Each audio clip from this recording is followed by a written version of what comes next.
మనము అనుసరిస్తున్న దేవుడు సత్యవంతుడు, మనము చదువుతున్న వాక్యము సత్యము. హల్లెలూయా. నిజమైన సత్యము. This is the only absolute truth in the universe. ఆమేన్. ఈ విశ్వంలో నిజమైన సత్యము దేవుని యొక్క వాక్యమే. ఆమేన్. హల్లెలూయా.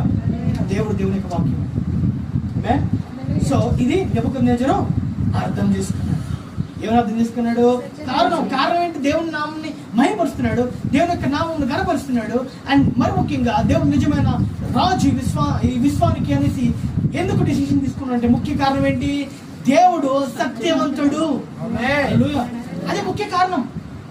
That first. అండ్ సెకండ్ కారణం ఏంటంటే, రెండో కారణం నెబుకద్నెజరు ఎందుకు దేవుణ్ణి మహిమపరుస్తున్నాడు, ఎందుకు దేవుని యొక్క నామమును ఘనపరుస్తున్నాడు, రెండో కారణం మనము రాసుకుందాం.